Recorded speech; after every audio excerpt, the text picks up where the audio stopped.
idéologique. Ça, là. Mon Je le dois. Dieu. Moi, j'ai commencé à respecter Olivier avec cette chronique-là. J'ai perdu tout le respect quand tu as commencé sa chronique. Allez-y, Olivier. Oh là! Bon, bon. Faut qu'on se parle, Jean-Philippe. On est encore tombé dans un piège, le piège de la machine infernale de l'actualité qu'il faut nourrir sans cesse. Ça tourne, jusqu'à nous donner mal au cœur. Puis quand il n'y a plus rien à dire, on nous met des vidéos de pandas tout mignons qui jouent dans la neige ou des bébés qui sont donc cute avec ses petites grimaces. Ou pire, on nous impose des affaires comme le jour de la marmotte. Et là, je parle pas du film avec Bill Murray, le film que j'ai revu récemment et qui est même pas si bon que ça. Honnêtement, j'ai trouvé ça répétitif. 0 étoile. Non, je parle du jour de la marmotte, ce pseudo-événement où des gens avec des chapeaux hauts de forme observent une marmotte sortir de son trou et nous annoncent que le printemps s'en vient ou pas, selon qu'elle voit son ombre ou pas. Êtes-vous débile? À l'ère du facteur éolien puis de la température ressentie, vous vous fiez à un chien de prairie obèse pour nous parler du climat? 7000 ans de civilisation qui nous ont donné des outils formidables comme le baromètre, l'anémomètre et Colette Provencher, puis vous nous sortez un siffleux. Imaginez comment Pascal Yakouvakis doit se sentir. Le gars, il s'est déjà fait comparer à un poisson par Patrice Roy, puis là, il se fait voler à vedette par le cousin poilu du cochon.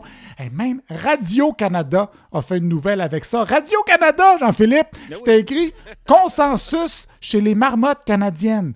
Effectivement, consensus. On s'en suce le beigne, comme dirait Marie-Chantal Toupin. Parce que oui, c'est une tradition américaine, mais il y a des marmottes canadiennes aussi. Allô, l'américanisation mentale. Bonjour, la colonisation hollywoodienne. Il y a du monde qui ont dit « Hey, ça marche bien ça, la marmotte de Pennsylvanie. Ça fonctionne bien, son affaire.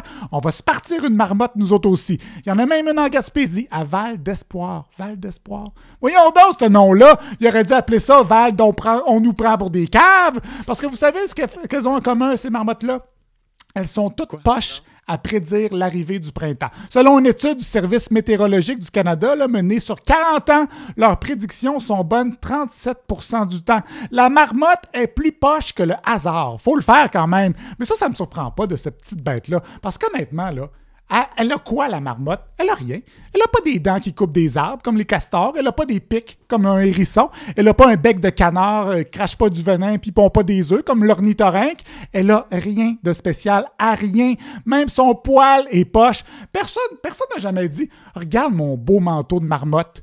Personne n'a jamais flatté ou essayé de domestiquer une marmotte. En fait, moi, un de mes plus beaux souvenirs de jeunesse, un de mes plus beaux souvenirs de jeunesse, au chalet de mes grands-parents au Lac-Saint-Jean, c'est quand mon grand-père avait sorti sa carabine pour oxyre une marmotte qui mangeait les laitues dans son jardin. Pow! Entre les deux yeux. En plus, la marmotte, elle est cacotrophe. Vous savez pas ce que ça veut dire, j'imagine? Vous savez pas? On est rendu inculte? Maudite réforme. Cacotrophe, ça veut dire que la marmotte, elle digère 2 fois ses aliments. Ça veut dire qu'elle mange ses propres selles. On laisse décider de l'avenir du printemps à une bébite qui mange ses petits besoins. Comme dirait Pierre-Yves McSween, en as-tu vraiment petits besoins?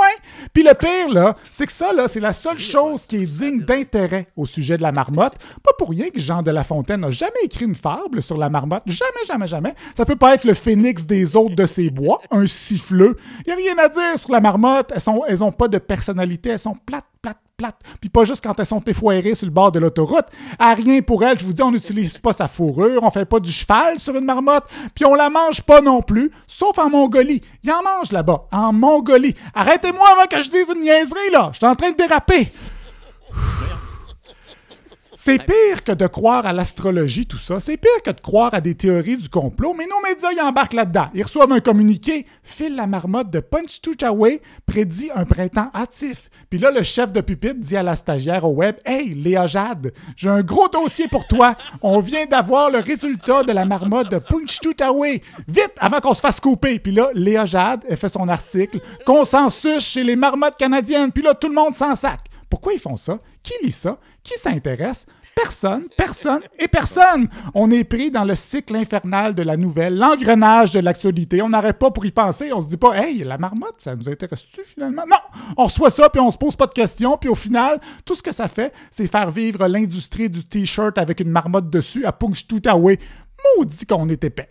Moi, je rêve qu'un jour, on dénonce cette fraude monumentale au grand jour. Hey, les décrypteurs, faites votre job! Il faut que la marmotte se retrouve les culottes à terre parce que, comme disait un de nos grands penseurs, une marmotte, pas de culotte. C'est à ça qu'il faut aspirer, Jean-Philippe. Bon, je vous remercie. Vous saviez qui... Arrêtez là. Saviez-vous qui